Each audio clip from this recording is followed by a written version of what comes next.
We live in a time where masculinity is shamed and men don't know what it means to be a man. As a pastor and counselor, I've spent the better part of my life equipping and training others. My goal with this show is to translate my hard-earned experience into tools and tactics to help you become stronger as a man. This is the BraveCo podcast. I'm your host, Jason Vallotton.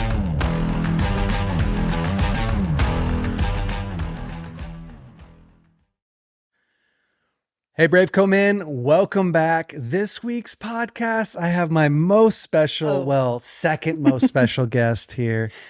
Who's the first? My wife. When my wife's on here, she's the top. Special. Yeah, that has to be true. This is my daughter-in-law, Allie. You've been on here before, so if you men actually are really loyal and frequent our podcast, you would know that. Yes, exactly. And they can go back and listen to the previous podcast. But we're going to do some Q&A. We have quite a bit of people that ask us questions, and sometimes we get back to them right away. Sometimes we don't, but we save them up for these Q&As. And so it's one of my favorite things to do is to really help people right where they're at. And so we have an opportunity to do that. And there's nobody better than you to actually talk through and do these questions with. Yes, so I ask good questions. You do, and you're just so fun to do this with. So thank you so much for coming. I'm excited to be here. It is always a blast. I feel like I'm this sort of like special little peek in a man's world. So it's fun. It's true. And I think I always like to bring you in too, because you're a great example of, guys, if you live your life well, you can marry a woman like Allie. Can't marry Allie because she's my daughter-in-law. Yeah, that'd be But you can marry a woman like Allie, and then you'd be very blessed. Oh, thanks, Jay. Yeah. I'm happy to be here. I'm excited to jump in. You have a slew of questions. I do. Who knows how far we'll get? We'll probably do like 3 and then joke the whole time. Yeah, there it is. Okay, I'm going to just jump in. Do it, yeah. And you can take it away. Don't ask me any dumb questions though, right? No, only... They always say like there's no dumb questions, but we all know there's a couple. I know. Go ask the person not here. Yeah. Those dumb questions. Okay. First question. This is so real. I mean, man, how do I deal with disappointment? Everyone has walked through disappointment. Yeah. To me, it's like, you can't pretend that you're not disappointed. So let's just start there, because if you like, some guys try to just pretend like it didn't happen. And the problem with that is you're just really suppressing your emotions. You're really just shutting off what's really going on inside of you. You don't want to talk about it, but that just makes it worse. The best thing you could do is face it head on. So, wow, I'm really disappointed. Start just by saying, wow, I feel really disappointed right now. Because you need to just fully be able to, as you begin to verbally process any emotion, your emotions have a life cycle. And that's what people don't know. Like, if you don't actually uncork it, then you're not allowing that emotion to literally work through itself. But when you begin to express your emotion, like little kids, for instance, if Edie's really frustrated, the more I try to suppress that frustration, the more it grows. And you can see that, like, just go play, just be quiet. No, you're not supposed to act like that. If I actually say, Edie, you seem really frustrated. What's going on? Wow. And she begins to talk about it. I mean, this is science, right? She's beginning to open it up and she's processing. Now she's processing what she's feeling. She's getting it out. And now she's going on that journey. Same thing with us. So when we go through a major disappointment, we won't stay disappointed forever. There's so many places where we've been disappointed before. But as you talk about it, as you think about it, as you journal through it, you realize like, oh, okay. You get to like, man, this was really hard and it feels so hard because whatever, I messed up, or I thought this was going to come through for me, or it didn't go the way I wanted it to. Yeah. And then you come down the other side and you start on that process of like, but my life isn't always going to be this way. You get perspective. And so I think more than anything, when you're in disappointment mode, talk about it, open it up, process it. Because then you can get to the other side. And what's the other side? Like, if you process disappointment well, it doesn't keep you from risk later. But if you don't process disappointment well, then oftentimes it keeps you from risking later on because you don't want to feel disappointed. Yes. And you begin to reduce your life smaller and smaller and smaller. And I see people do this all the time. You see it in love, right? Like, somebody will date a person and they get really hurt in that. It's very disappointing. It's very painful. They don't process through it well. And then they never actually set themselves up for a good relationship. Yeah. And that's because, well, if you didn't heal well, if you heal well, then what you learn in that healing process is that you have what it takes to work through disappointment, through failure. And we know that ultimately every success we have has failure attached to it. Yeah. And failure is, John Maxwell talks a lot about this, like the success journey is through failure and through assessment and then making adjustments and then trying again. And so it's so important that we learn how to work through disappointment so that we can learn how to be successful. That's huge. I'm like, I wish somebody told me that. I wish you would have asked me earlier, you know? Yeah, I know, for real. No, but I think it's real. It's real to even own the fact that you're disappointed is half of the problem, instead of trying to just, remedy it with a million other situations, keep yourself busy, medicate, however. Yeah. The fact that you're just, oh man, I'm actually really frustrated. And I remember in that season that I felt that way, I thought this is going to dictate the rest of my life. Yeah. Because I wasn't processing it. I wasn't owning it. I remember hearing a message where someone said, oh, disappointment is like a season. Like when you look at the trees, do you think that they're so scared that their leaves are not going to come back in the wintertime? No, they know their leaves are going to come back. I remember it was the first time like, oh my gosh, like that's right. This isn't going to last forever. This isn't going to dictate my life. But it feels like that sometimes if you don't have tools to process it well. I would say disappointment is the soil of success. Man. It is. I mean, there's no way that you can grow a successful marriage, have successful kids, grow a business, anything that you think about doing. When you look at professional sports, right? Look like these guys are the best in the world. The best professional baseball player in the world bats less than 50%, hits less than 50% of the balls that's thrown to him. Yeah. Baseball is a game of managing disappointment because you're going to get up to bat and if you hit 3 out of 10 balls, like you're a good player. You can be paid millions of dollars to hit on a baseball team if you can hit 3 out of 10. Yeah. It's all of life is managing disappointment. If you can manage disappointment well, you'll get success in your life. That's so good. I love that. It is. Great question, Allie. Golly. Oh, wow. Disappointment, guys. Who would have known? Okay. Next question. How do I find healthy guys to run with? I have a lot of guys ask me this question. You're like the king of this question. So. Yeah. So to me, do something with them, like plan something regularly, do something with them. So I think a lot of guys take the passive route. Like you get to know somebody, you have a good time and you're like, they don't know what to do next. To me, so intentionally, I reach out to probably 6 guys every single week that I text every single week. I text them every week. Hey, I'm thinking about you, praying for you. I'm shooting them videos. So every single night I shoot my bow. I'll just give it for instance. Every night I shoot my bow for 20 minutes, minus 1 or 2 nights a week. I've got a group of 5 guys that I text when I go to shoot my bow. Hey guys, what are you up to? Hope you're shooting your bow tonight. I'm just reminding them that they should be shooting their bow too. I'm a good friend, right? Yeah. So, and then I'll shoot like a 40-yard group and I'll be walking up. I'm like, hey, here's my 40-yard group tonight.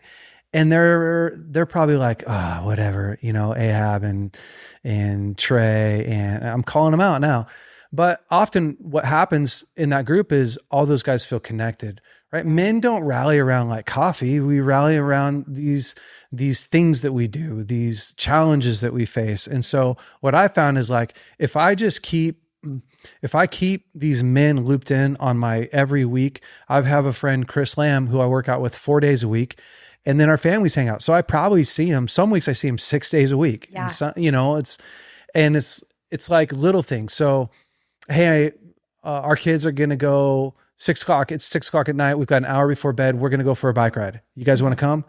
A lot of people are just like, no, I don't want to inconvenience somebody. I've already seen him twice this week. I'm like, all he could say is no, it doesn't really matter. Right. But what happens is pretty soon you do that consistent enough. And my friend, Chris, he when I moved into the neighborhood, he invited me to work out with him. So I was like, yeah, I'll do that. And then we have just continued to build upon that relationship by being intentional. And so the other thing I would say, and I'm doing a pitch right now, so I'm advertising. Yeah. but go through the foundations of masculinity, take our 12-week course and invite someone to do it. So I've done it with my friend group. Yes. I've done it one time all the way through with my friend group, and it's been crazy how much you bond. We just did it lunch from 12 to 1:30. Most guys can extend a lunch a little bit for a small season. And now you're forced in a good way and committed to going through this thing that is all laid out for you that you get to actually bond around. And then what's cool is that 6 months has gone by since we went through it. And now my friends decided they wanted to lead it again, invited a whole bunch of us into it again. So although I'm the one that made the content, they're like, Jay, just come be a part. Like we want you to have an opportunity just to be one of the guys in it, not lead it, but let's do life together. And there's 10 of us that again, we'll do Monday nights from 6 to 7:30, hang out. Someone will smoke cigars, we'll cook some meat, and we'll talk about stuff that really matters, and we'll goof around, and we're all going to a shooting school together. Like our friend groups works really hard at making sacrifices and being uncomfortable to have what every man really wants. Somebody in your trench, somebody that's thinking about you, somebody that's willing to invest in you. And you just have to get out of your comfort zone and be really intentional. So the intentional man is the guy that is the most uncomfortable at first, but he's the richest guy at the end of it. Yeah. I heard you say you text these guys about shooting your bow every night or whatever. So are most of these friends people that have common interest, or you're just like, oh no, I just still text them about shooting my bow? Almost all of them, right? Because men really bond around, we don't bond so much face to face as we do shoulder to shoulder, accomplishing, running, doing stuff. Yeah. So I think that's why a lot of discipleship models hadn't worked in the past, is like, take a guy out to coffee and talk about what you're struggling through. Most guys don't want to start there, right? They'll do that if you do something that you both naturally connect through. So I always say, like, find guys with your same hobby and rally around the hobby, and that will open up the doors for, doing other things. There's something that happens when you go to a football game with a guy, you play sports with him, you just trust that guy. Yeah. And it's kind of how God's wired us. Like, we bond through doing, and then now we want to go deep and actually share what's going on inside of us. Women don't need as much activities in order to want to go deep or really trust. We're wired different. Yeah. But for guys, it's like, don't start with, hey, let's go out to coffee or whatever. Start with hey, I love to race cars. You want to come with me? Hey, I love to ride motorcycles. Hey, I mountain bike. You want a mountain bike? Well, I have never really done it before. Cool. I got an extra bike. It'll be fun. You'll crash. Yeah. Like we'll get dirty, whatever you got to do. Totally. Yeah. So do that. That's awesome. Yeah. It's like, can feel so daunting, yet it's very practical. So practical. Yeah. I love it. Okay. Somebody's asked, how much of your journey with your nervous breakdown was spiritual versus mental or emotional? It's a really great question. And I'm so glad that they asked that, because, most of my life I grew up focusing on the spiritual because that's what we were taught and trained, and that's not bad. And I would say the church is probably 80-20. Most of the church thinks in terms of spiritual, and then kind of touches on the practical. And I don't think that that's all wrong, because there are verses like, we battle not with flesh and blood, but powers and principalities and spirits. Yeah, right. But you can't pray yourself into healthy communication. You can't pray yourself into, good parenting. You can't pray yourself into connection with your wife. Yes. You have to learn all those skills you have to do, right? I can't pray myself into good hunting opportunities. I have to go do it. I can't pray myself into fitness. And people have tried that in church, like praying that the calories would be lost out of a burger. It's like, y'all are just lazy, quit eating that bread, get off the gluten train. I don't know. Oh my gosh. Yeah. But so a lot of where I started was, oh man, what I'm struggling with is fear. What I'm struggling with is anxiety. What I'm struggling with is the enemy, the demonic. And although that was part of it, what I actually struggled with, two things. One, some trauma from my childhood, and not trauma from my parents. Yeah. Some trauma from my childhood. And I've shared that before, maybe on the Dates, Mates, and Babies podcast that my wife and I do. Oh, another shout out. where I talked about, I can't even remember which podcast it was, but where I was talking about trauma in my early childhood, where a guy tried to run us off the road for an hour at a time. And it was just crazy. But then also I struggle with OCD, and that's real. Like some people say, I struggle with OCD to be cool or whatever, Right. Cause they couldn't pay attention in class. Like I actually struggle with OCD in a way that causes me massive amounts of anxiety that I didn't figure out till I was 38 years old, through a friend who's a clinical psychologist. And so what my OCD does is basically my brain gets fixated on something, like it could be something random, like, oh, what happens if I have to pee today? And what happens if I have to pee a lot today? And some guys will be like, oh, that's so dumb. It's only so dumb to you because you don't struggle with OCD, right? So I'd get fixated on it, and my brain would just spiral into these fear loops. And it was as if it's rumination. So I had a very hard time stopping it because I didn't understand what was wrong. Yep. And so I just started to fight the spiritual side of that, right? But the more you fight it, the more you're feeding the OCD. And so this OCD is it's like when your record is skipping, if people remember back to their parents' record players, and it would start skipping and skipping and skipping and skipping. Well, my brain does that. And what you have to do is you have to relabel, refocus, and then go on with your day. And so I didn't know that. So I had spent so much time in a season of my life where I had come out of my divorce and into working out a lot, worked through lots of pain. I was a single dad. So I'd done like 3 years of really intense emotional work. And then I was working out one day and my muscles started twitching really bad, they were just tired. It's part of what happens when your muscles get tired. And I started to get afraid. I started to go like, oh, what's wrong with me? Something's wrong with me. I don't know what's wrong.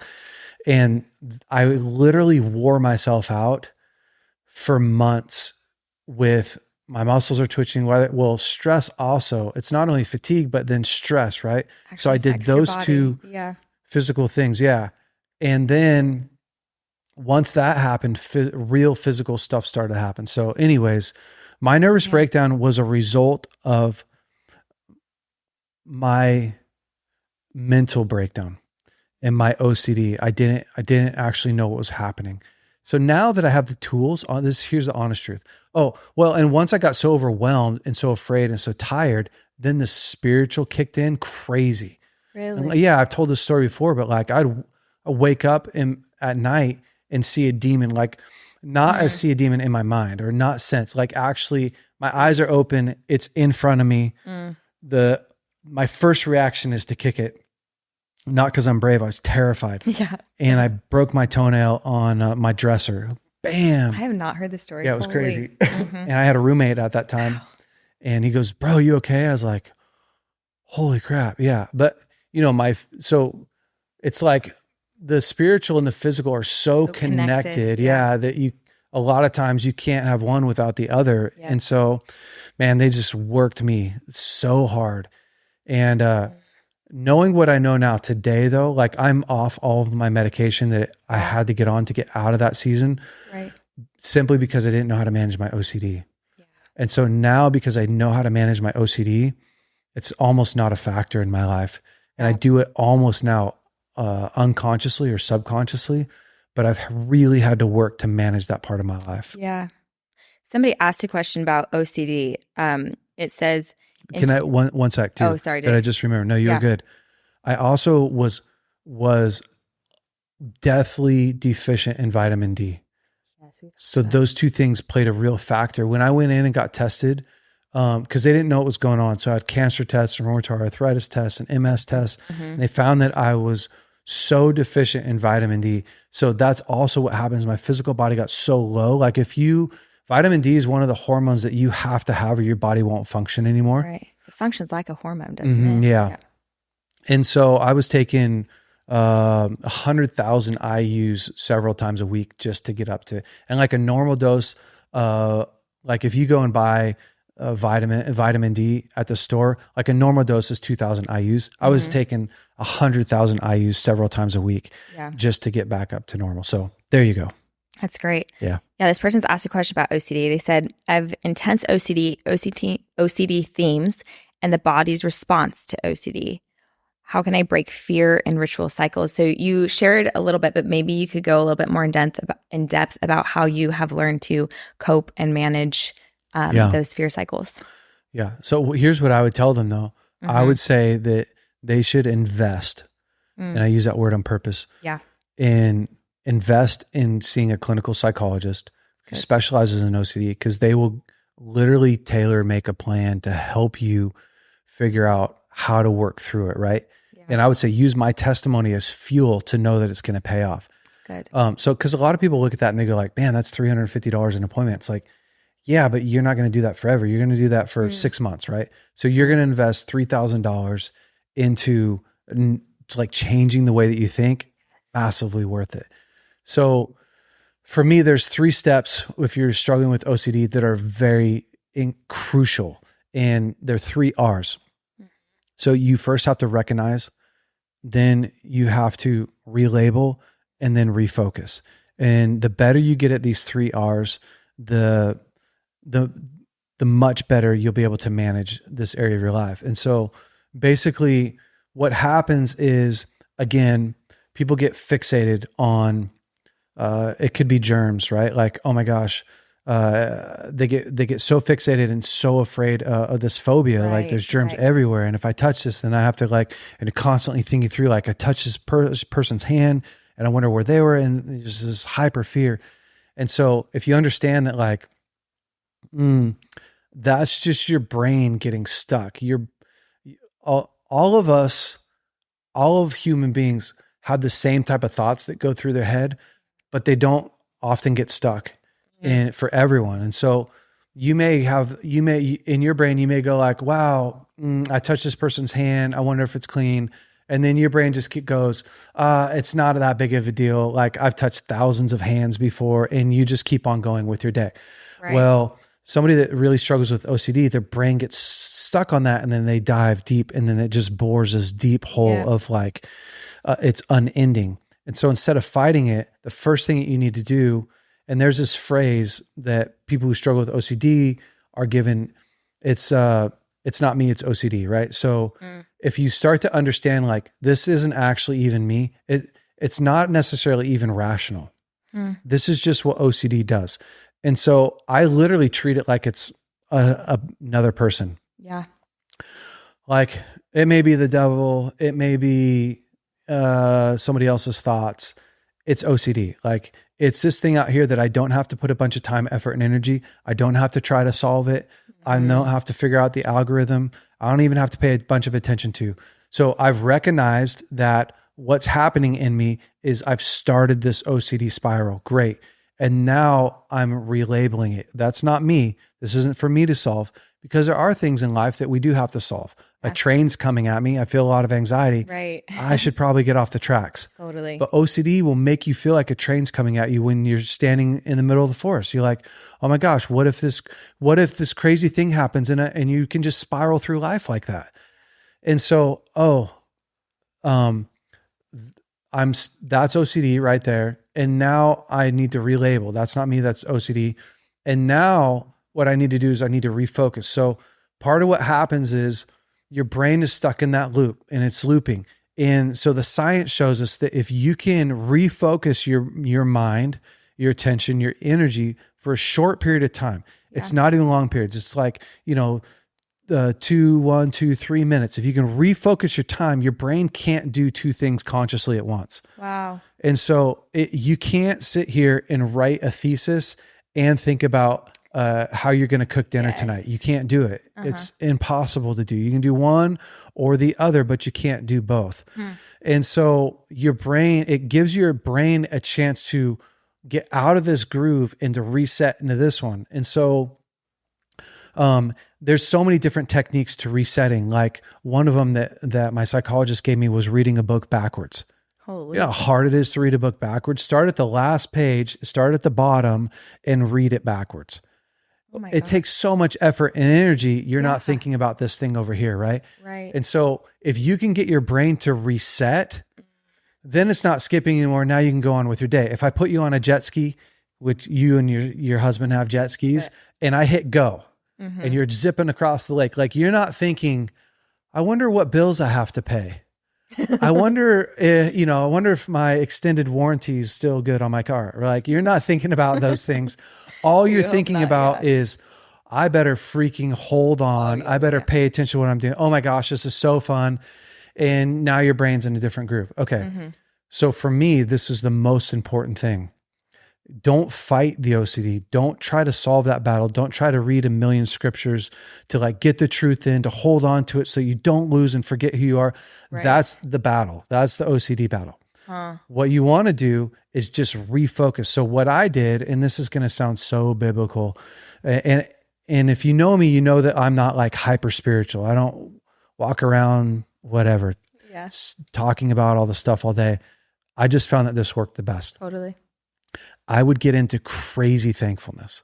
And when I say thankfulness, like I would start to spiral. I'm walking through Costco. I have this fear that comes in. It literally affects my body. So I have a physical manifestation. I have starting to sweat. I can feel anxiety. I can feel it in my back. So that's where I feel it the most usually. And then I recognize, I just had a thought in my brain that is triggered from my OCD. Okay, that's not me. That's OCD. I don't have to figure out what it is. I don't even have to hunt it down. Now I'm going to switch straight into crazy thankfulness and refocus. So I go straight into like, I'm so thankful that my wife right now gets to be in Chico and she's having an incredible time. And then when she comes back at 4, she gets to go get a facial, which was a gift given by you guys, which means our family is so blessed because you guys care so much about Lauren that you would bless her with that gift that is really making a difference in her life right now. And I'm so thankful that I have a babysitter that our kids love that can take care of the kid. Like I can just get straight into like the details, the fine details until it starts to lift. And what happens is when the anxiety starts to lift, the more times you do that, the more confidence you build. Wow. And confidence is the key to breaking those cycles in your life, because the more confidence you build, the less fear you get that you're going to be under it. Right. And that's the key. So a lot of people who struggle with a panic attack, for instance, and then they get out of it, but they don't know how to get out of it. You're always afraid that you're going to get back into it. Yeah. The best thing that could happen is that you struggle with that, right? Yeah. And then you work through one, and then you realize, I can do these steps that help me to climb out. Now it's going to happen again. You're going to come to a point where, I get overwhelmed. And then as soon as you remember like, I can do these steps, now pretty soon, like that, what used to be a panic attack now is just a thought that hits you and you go like, I could just do these steps and I'd be out of it. Wow. Now what happens to me is I get the same thought that I used to have, but it almost doesn't even faze me because I know like, well, all I'd have to do is do this thing. And like I've spent 3 years, 4 years of my life working through on different levels of what used to crash me. And I just have so much confidence in this area that I'm like, so now I know if I don't sleep well, it's like, I'm feeling this way because I didn't sleep well, not because something's wrong with me. I'm not even going to go down this path. So that honestly, that's the key. Like you rebuild trust with yourself. So much trust. Yeah. Like it's one thing to not trust somebody else, but to be in your own self and not be able to trust. I didn't even understand myself till 38. I didn't understand what was happening in me. And the reality is so many people walk around like that. It's really hard to know. Yeah. Yeah. Super hard. It's huge. Okay. Taking it a slightly different direction. Somebody's asked, should I not pursue a career that takes me away from my family? I'm a single dad. It's a tricky question. Not necessarily. You can argue that every career takes you away from your family. Yeah, to some degree. Yeah. So it's really hard to know, like without really knowing, like, what is that career? I think that there are different seasons in life that we go through. And if you're a single dad, and also we don't know how old his kids are, if his old kids are 16, 17, 18, it's like, well, maybe they don't need you as much as when they need you at 2, 3, 4, 5. Yeah. So different capacity. If your kids are really young, then the early years of raising kids are so important because they're being imprinted upon, right? You have all the bonding that happens the early years. And if children don't bond well, they don't do life well. period. Right. It takes so much work if kids didn't bond well to their parents, because that is the foundation for confidence. It's a foundation for identity. It's a foundation for coping skills. It's a foundation for them to learn how to soothe. Kids don't know how to soothe. So you have to teach them how to soothe. You have to soothe them. So it's like, if you're gone in those bonding years, and you're actually gone, you're gone a lot, let's say that you're gone for days on end, then that's going to be really hard, because your kids are literally imprinting on somebody else, that a babysitter's not going to bond to them like they're meant to bond to you, and not soothe them like they're meant to be soothed by you. So you're going to need to make the sacrifice there. Yeah. So just a consistent job would be better than a career if they're really young. But at some point, we're all exchanging, it's this massive exchange. Like, I'm busier right now than I was 5 years ago. And it's an exchange. Like, I'm constantly managing with Lauren, how much time can I be away? And then how present can I be when I'm home? Yeah. So that's the other side of it that I would say for all men, making this applicable to men. Because I know men that are in a career, but they're home, but they're not present. Yeah. And it doesn't matter. Right. It's almost more painful. It doesn't matter. Yeah. It really is almost more painful. And so to me, the key is like, how do you be present when you are really home? How do you build team with your wife when you're home? How do you build consistency with your kids? Something that they can count on when you're home, so that, so that's massive. So I mean, let's just assume that the kids are fairly young. I would say like, hey, what's a good alternative? Like, maybe he can build a skill set so that as they get older, he can step into that career and make up for the time lost, right? Great advice. While he's building, just a normal, stable job right now. Yeah. But yeah, being home when the kids are younger would be massively critical. That's great. Okay. I'm going to read a scenario that somebody has sent in, a personal scenario. Ooh. Hey, Jason, current situation in my life is my girlfriend and I broke up after dating for almost 2 years because of an action I did. Both of us are getting individual coaching to heal the underlying pain and trauma we have had from even before dating.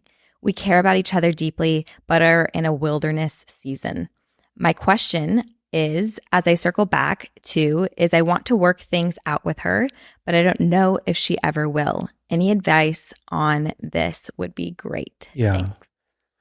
That's great. So many thoughts on it. My first thought is, the first mission is to make sure that you get yourself well, because you want to get well. Yeah. And if you remember that there's not one person in this world that's going to make you happy. There's not one person that's going to be everything that you need. There's not one person that's just going to, there's lots of people. Yeah. And so if you also, my one caution that I feel is, sometimes when we when we make a mistake with a person, we blow it to them, in a relationship, we want to get back with them because we feel the shame of messing it up. We want to prove something. Yeah. And we want to clean it up. Yeah. And my thing would be like, hey, make sure that you're not wanting to be with her because you feel the shame of messing it up. And now you have to fix this thing. Right. That's a good point. So to me, start from the place of, okay, if I get whole and healthy. Yeah. And really learn what caused me to make that mistake. Maybe it was cheating on her. Yeah. Maybe it was pornography, whatever. And I actually learn and understand what caused me to get there with her. And I solve that problem in my life. Well, it doesn't matter what relationship I go into next, because that's not going to be a downfall, a mark against me. It's actually going to be confidence for the next relationship that I get into. And I would say, don't hide that, right?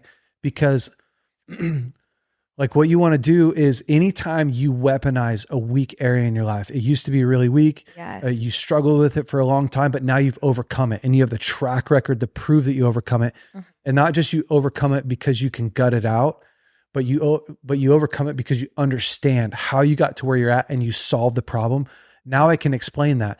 And what people don't understand often is that trust is not built by the absence of mistakes, but by how we clean up a mess. And we see this in industry. So for instance, like my iPhone, if I have a phone that I use from a company and this product breaks, studies show us that if I call this company and I say, hey, I had a failure with your product, and they take really good care of me, I am more loyal to that company than if I'd never had a problem. Yeah. Because innately as humans, we all know that stuff's going to break, right, but we don't know if we're going to be taken care of. And if I have a company that I know will take care of me, okay, I'm willing to move forward, because trust isn't built by something not going wrong. Trust is built by I have somebody that's willing to work, willing to clean up, willing to own. And that's what we're looking for in relationships, right? Like I'm looking for someone in a relationship that can take ownership, that can explain to me how they got there, that can, not repeat the same mistake, but they're going to fail again. Are they going to take ownership? And so I would say, man, when you can do that, when you can explain to either your ex-girlfriend or another woman that you're going to meet someday in the future with confidence, how they know that, and how you know that you're in a great spot, that you're a good man, that you're a good catch, that you've got confidence, that's the time to, and if she wants to be with you, great. If she doesn't, then you don't want her. Right. Yeah. Because, if she can't get over your failure, which I'm not saying she should, I'm not saying like shame on you. Like you may have went and slept with 6 girls and like that may be something that she just can't, she needs to move on. That's fine. It's not a slight on her, but you don't want to talk her into something that she is unwilling to move past. Yeah. Right. And so there's a lot of people that, anyways. That's really good. Yeah. It's really good. That's what I'd say. Okay. I think we have time for a few more questions. Okay. I listened to Applying Forgiveness to Your Life, which I'm assuming is a podcast episode. Yeah. And loved it. That was a super huge paradigm shift. Felt a little called out even by the ineffective ways you mentioned. I had a follow-up question though. Do you have anything to add on the processing pain caused by a person that you are in a relationship with? Or that you're currently in a relationship with? I mean, I've got tons to add. Lots. Lots to say about pain. And I don't know all of what I taught, I didn't just get done teaching it, but, and I do know that teaching well. Here's the thing. In every relationship that you're in, almost every marriage that you're in, every partnership that you're in, you're going to go through painful points. Yeah. Every week. Yeah. I mean, I can't even think of a week where Lauren doesn't do something or say something. Yeah. And I'm like, gosh, that was tough. Yeah. Ouch. Frustration. My main thing now is develop a relationship that can handle the truth and develop a skill set that can deliver a truth in a way that's beneficial. Those two things are wildly important, right? Yeah. Because if you hurt me and I convey my pain in a way that just throws more hurt on you, then I've done nothing better than you. I'm hurting our relationship because you hurt me. But if you hurt me and I go, ooh, ow, I feel a lot of shame when you say that. Or, hey, babe, I feel a lot of pain when you communicate that to me.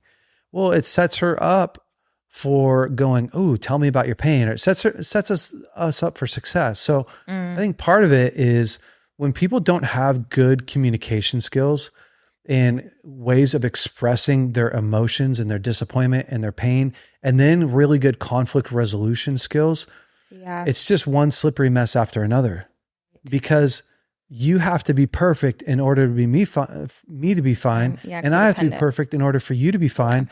Otherwise we use our really crappy communication tools and the real key, because you don't want to be in a marriage that doesn't have conflict. If you're in a marriage that doesn't have conflict, you're not going deep. No. You're not talking about real things. Right. You're not emotionally connecting. Totally. And that's just real. Yeah. So when people brag about like, we never argue, I'm like, you just don't hear the truth from that person. That's scary. Yeah, it is. And so to me, it's like, no, we want to be intentional, put in the time, the effort, the energy to really learn those skills, those arts, the tools of how to communicate. And that can be, there's lots of different ways to do that. You can go on Dates, Mates, and Babies. There's another shout out to Lauren and my podcast where we teach that stuff. You can take one of our marriage intensives that will come out in September. You can go to the connection codes and learn how to communicate emotions. You can take BraveCo and learn how to communicate emotions. You can read the boundaries book. You can take the boundaries courses. You can, I mean, there's like 9 billion ways to do it. It's actually doing something about it. It's doing something. Yeah. So to pinpoint a little bit closer, a little bit more to his question, if you're currently in pain because of something that your spouse or partner caused you, you need to make sure that you go through the steps to really process the pain.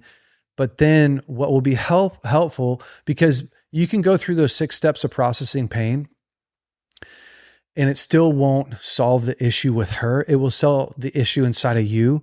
Yes. But if you don't learn how to communicate with her, what was painful, what was challenging, what your needs are, then you're going to be afraid of her. Yeah. Because how is she going to do that again? Yes, she's going to do that again. Well, and she'll never know how to do it differently. Like this is just the reality of marriage. I think about for myself, it's so refining. Yeah. But the moments that excite me are when Elijah comes and is able to communicate where I've hurt him, but actually has the ability to tell me what he needs on the opposite side of that. Because I'm able to lean in and go, oh my gosh, I never intended for that to hurt you. I'm feeling this way. That's why I acted that way. But now you've told me what you need. And so now it's my choice. And it might actually take some effort because I've been really used to communicating or doing this thing. But now I have a tool. Now I have a way to not do it that way. Yeah. So that's huge. Yeah. A lot of people's communication skills are atrophied. It looks as if they're not muscles that they have used before. They're still using the same tools that they used in high school, using the same tools they grew up with. Yeah. And honestly, for most people, it doesn't serve them very well. Yeah. And so it's intentionality. It's doing the same thing I do with my physical body. It's working out 3 or 4 or 5 days a week on those skills. It's doing it with your girlfriend or your spouse.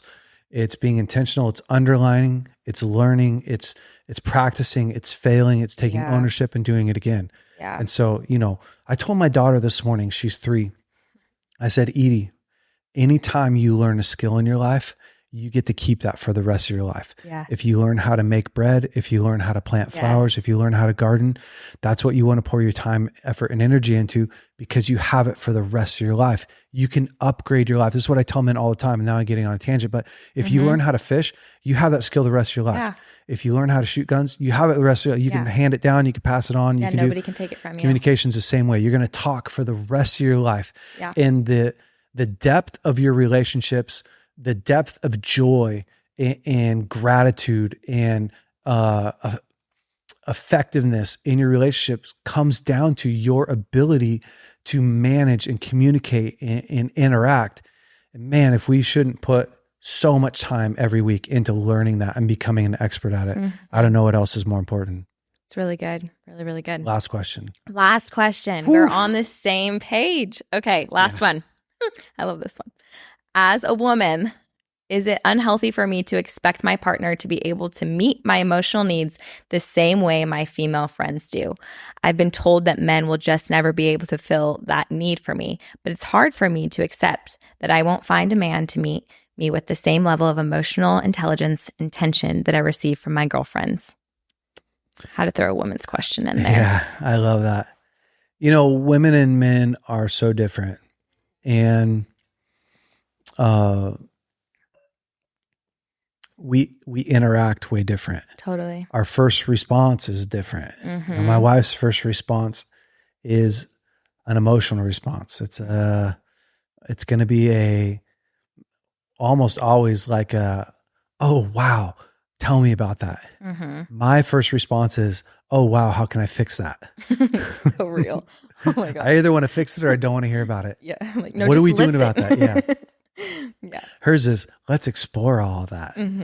And so I think that you shouldn't expect a woman to be a man or a man to be a woman. At the same time, what you should have in all of your relationships that are really deeply meaningful to you is a strong emotional connection. Yes. Yeah. or you're going to be really dissatisfied. And so I would say you don't want a man to connect to you emotionally like your girlfriends do, because your girlfriends are going to do something for you that only your girlfriends do. Yeah. But you want your man to connect deeply and emotionally with you. And so that's going to feel different. It's going to be different. And it's not apples and apples because your girlfriends aren't sleeping with you. They're not picking up your clothes. They're not going to work every day. They're not doing all that stuff. So, we often have unrealistic expectations for our lifelong partners. And I say partners because it could be a husband or wife, because we're comparing it to our friend group that doesn't have to put up with our stuff all day. Right. And that's real. That just adds a dynamic. Yeah. And so the other side too is I emotionally recharge so different than my wife. Like Lauren wants to sit down and talk with her friends deep. That's what she does to really connect and to have fun. That's not what I do. And so if she compares me to her girlfriends and goes like, well, Michelle and I could talk for an hour and a half about this one thing. And I'm like, well, congratulations. I don't want to do that. There's no one that knows Lauren like I know her. Yeah. There just isn't. And so as a man and as her husband, I've spent time being intentional to really know her. And then I spend time intentionally to emotionally connect to her on a regular basis. And that's real. That's not just hype. So I've set alarms on my phone. I have worked on it. It's not something that just comes natural to me because I don't naturally do that. That's why the Bible says, husbands, nourish and cherish your wife. Notice that it doesn't tell wives to nourish and cherish their husbands. It says, husbands, respect your wives. So a woman, you don't have to tell, hey, nourish and cherish. She already does that naturally. That's her natural response. Yeah. Is nourish and cherish. I mean, you do that for other kids. This is how they connect. For men, you have to tell a man. Nourish. Do what the wife does. Do that intentionally for her. Nourish and cherish her. Like, I don't want my wife to nourish and cherish me like she does her girlfriends. That's not how I feel cared for by her. Yeah. I want to emotionally connect, but I want my wife to respect me. Yeah. And so I do think that, again, I know I'm a little long-winded today. I love it. It's great. But the important thing is it's not apples and apples. And so I'm not comparing on that stage. What I am doing is I need to build a bond. I need relationships that are bonded, are satisfying, they're the most,